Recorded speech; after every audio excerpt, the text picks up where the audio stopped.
students, so let us discuss topic number 3.4, that is Ohm's law, and then after we are also going to derive the equation of R, which is that will explain how it is dependent on the length and the area.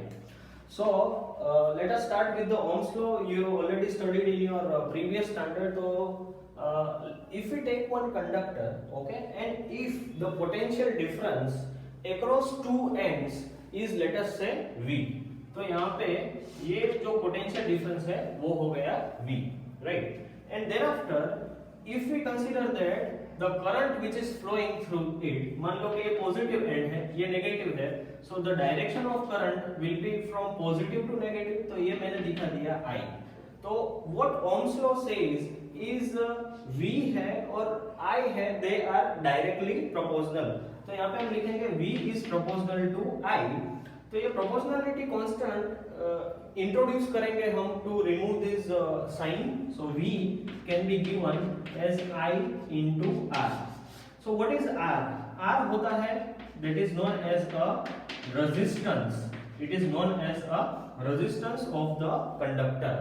इसका जो unit होता है उसे हम ohms से दिखाते हैं, and here is the symbol of ohms.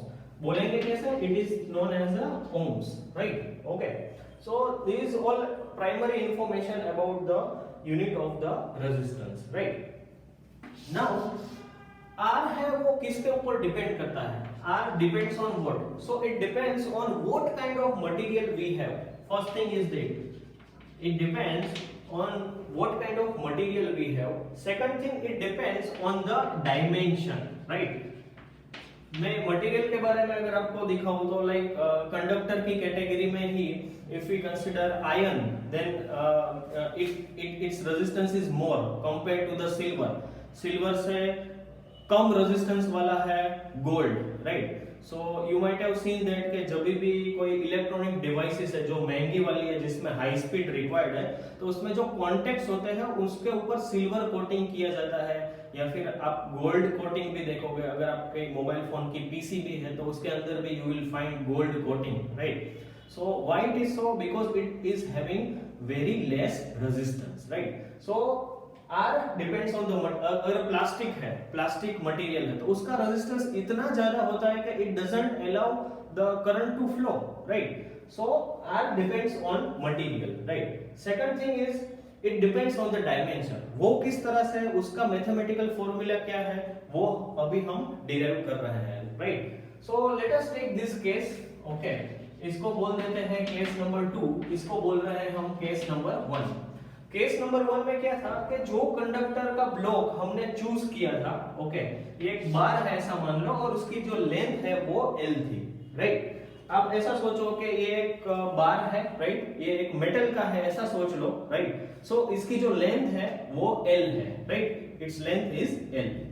लेकिन दूसरा जो केस है, as you can see we are having two bars which are joined in Q, right? एक बार है जिसकी लेंथ L है और दूसरा है जिसकी लेंथ है वो भी L है, right? So we have now these two blocks, and now if I can join this, तो उसकी लेंथ है वो ज्यादा हो जाएगी, राइट? तो मान लो कि हर एक बार है उसका जो पोटेंशियल डिफरेंस है वो हम सेम ले रहे हैं, जो पहले था वही. यहाँ पे भी वो पोटेंशियल डिफरेंस V था, over here also we are taking it as V. क्या आप मुझे बता सकते हो कि टोटल पोटेंशियल डिफरेंस कितना होगा? एंड A और एंड B के बीच में टोटल पोटेंशियल डिफरेंस कितना होगा? So you will say that it will be V plus V, एक का V दूसरे का V, so that is equals to V plus V. तो आंसर आएगा 2V, राइट? मोर ओवर इसमें जो करंट फ्लो होने वाला है, राइट, तो it has to travel twice of the distance. ये बात आपको समझ में आ रही है, राइट? I यहाँ से जो फ्लो होने वाला है उसको डबल डिस्टेंस ट्रैवल करना पड़ता है, राइट? तो इसका इक्वेशन हम कैसे करेंगे, right? So if we have it is denoted, let us say the resistance of this arrangement, ये जो कॉन्फ़िगरेशन है उसका रेजिस्टेंस हम RC बोल देते हैं. So RC can be given as how much voltage is applied between two ends, so it is equals to 2V. Let us say the current flowing through this is I, इसको हम I ही बोल रहे हैं, right? तो ये हो गया I. So you can see that कि यहाँ पे RC है it's value is now double. यहाँ पे कितनी थी, यहाँ पे अगर मैं r फाइंड आउट करूं इस इक्वेशन के ऊपर से तो मुझे मिल रहा है v by i, right. But in this case it is 2 into v by i, तो इसको मैं रिप्रेजेंट कर सकता हूं 2 into r, rc equals to 2 into r। क्या हुआ अभी, ये हुआ कि हमारा रेजिस्टेंस है वो कंपेयर टू दिस डबल हो गया। क्यों, क्योंकि we have 2 blocks in a queue, एक ही क्यू में 2 ब्लॉक्स रखे हैं, इसीलिए the resistance is double, right. Simple पानी का एग्जांपल फिर से ले सकते हैं हम। पाइप पे 10 फुट तक पानी चढ़ाना है तो पंप को कुछ x जितनी एनर्जी चाहिए, उसकी कैपेसिटी x है ऐसा मान लो। 20 फुट तक पानी चढ़ाना है तो obviously it has to do some more work, तो पंप की कैपेसिटी है वो भी तो डबल होनी चाहिए, right. So same way over here it is going to face more resistance, right? So RC is equals to 2R। लेकिन हमारी मेन बात क्या है, डिपेंडेंसी की है कि R और डायमेंशन। तो देखो यहाँ पे हमने डायमेंशन है वो डबल कर दी, length wise it is double. तो अगर लेंथ बढ़ेगी तो रेजिस्टेंस भी उसी प्रोपोर्शनलिटी में बढ़ेगा, राइट। तो मैं यहाँ पे लिख रहा हूँ R is proportional to the length of the conductor। Length ज्यादा तो रेजिस्टेंस भी ज्यादा, राइट। अभी बात करते हैं थर्ड केस है वो एरिया से रिलेटेड है। केस नंबर 3 है एरिया से रिलेटेड है। तो इसमें मैंने क्या किया कि हमारे पास जो 2 ब्लॉक्स है उसको मैंने ऐसे ऊपर नीचे रख दिया। पहले देखो ये इसका क्रॉस सेक्शन है, this is the cross section, right, ये क्रॉस सेक्शन है। लेकिन अगर मैं इसके ऊपर और एक बार रख देता हूं तो इसका मतलब है कि इसका क्रॉस सेक्शन एरिया डबल कर दिया मैंने, राइट। तो यहाँ पे देखो कि ये क्रॉस सेक्शन एरिया है वो डबल हो गया। तो क्या होगा, now it will be like, अभी भी दोनों एंड्स पे पोटेंशियल डिफरेंस है वो कितना रहेगा, it will be v only, right. Potential difference है वो v ही रहेगा, right. But now the electron has 2 paths, 2 path है। आप ट्रैफिक में जा रहे हो, सिंगल लेन में चल रहे हो, 2 लेन आ जाए तो क्या होगा, your speed will increase, right. More number of electrons can flow, right. So the same thing is going to happen. We have 2 lane driving over here and it is going to increase the number of electrons। इसका मतलब है resistance है वो कम होगा, right, resistance is going to decrease. तो इसको हम लिखते हैं, लेट अस से इस जो अरेंजमेंट है उसका रेजिस्टेंस है वो हम R1 से दिखा रहे हैं, right. And the voltage is same, तो उसको हमने V से लिखा है।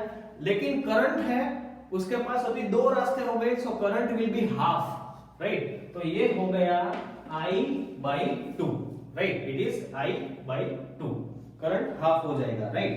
सो in this case the area, I can say that the R is inversely proportional to its area। Area बढ़ेगा तो रेजिस्टेंस है वो भी कम होगा, वो कम हो जाएगा, right. So R is proportional to 1/a। तो अभी हमारे पास 2 इक्वेशन है, राइट, 1 and 2, राइट। इन दोनों को हम कंबाइन कर देते हैं, राइट। कंबाइन करने के बाद क्या होता है, let us see. 1 and 2 combine कर रहे हैं तो क्या होगा, R is proportional to L, तो मैंने यहाँ पे L लिखा। R is inversely proportional to A, तो मैंने यहाँ पे A लिख दिया। That is R is equals to L rho by A, right? I have removed this proportionality sign and I have new constant which is rho। तो अभी rho के बारे में बात कर लेते हैं। Rho is known as a resistivity of the conductor। It is known as a resistivity of conductor, right। तो अगेन रो किसके ऊपर डिपेंड करता है, सो रो डिपेंड्स ऑन अ मटेरियल, ठीक है। देखो मैंने पहले बोला था कि R किसके ऊपर डिपेंड होना चाहिए, एक तो मटेरियल के ऊपर डिपेंड होना चाहिए, दूसरा उसकी लेंथ पे, तीसरा उसके एरिया पे। तो ये इक्वेशन में सब आ गया है, R depends on length, R depends on area, R depends on rho, और रो किसके ऊपर डिपेंड करता है, किस टाइप का मटेरियल है उसके ऊपर। So finally we have this equation जो आपको कभी नहीं भूलना है, राइट, इसके बेस बहुत सारे न्यूमेरिकल्स पॉसिबल है, वेदर इट इज नीट और जेडबलई और योर सीबीएसई एग्जाम, तो ये इक्वेशन हम कभी नहीं भूलेंगे, r equals to l rho by a, simple equation है, right. Now let us talk about the density, current density.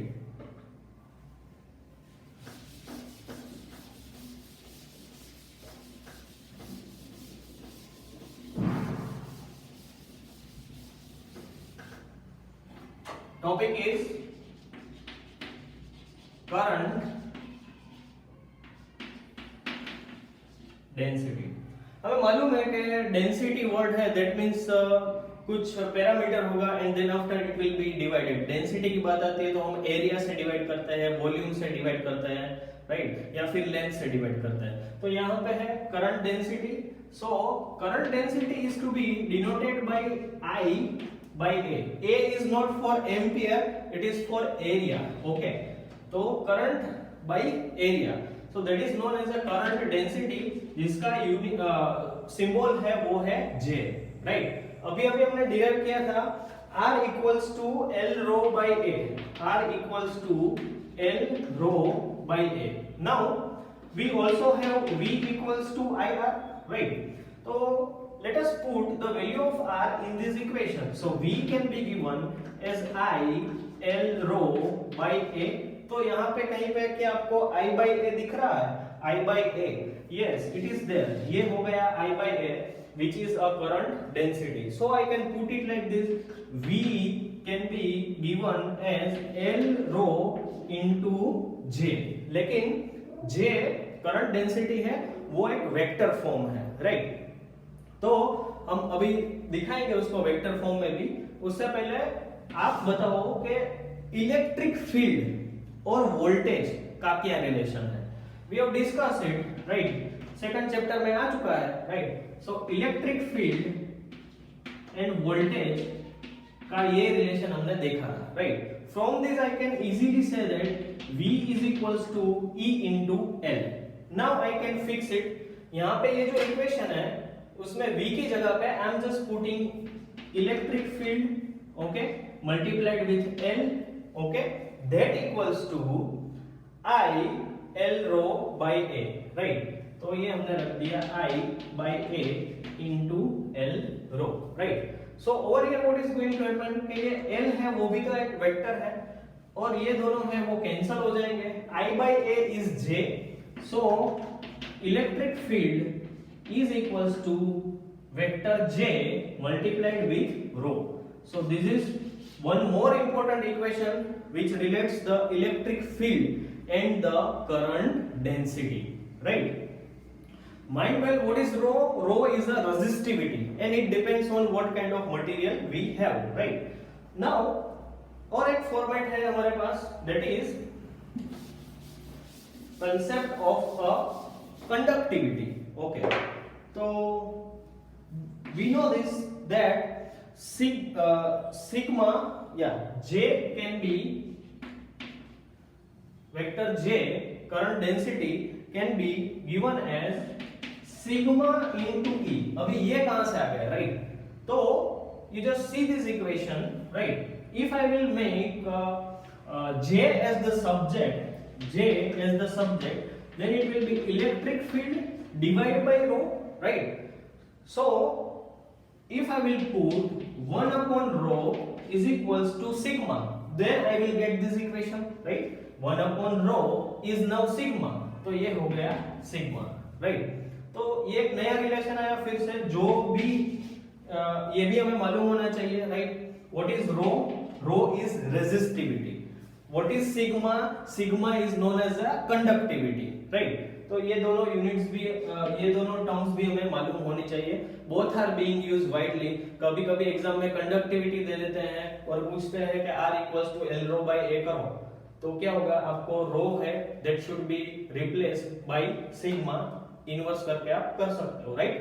Okay, so so that was the conductivity. So that's all from this Ohm's law topic. Thank you so much.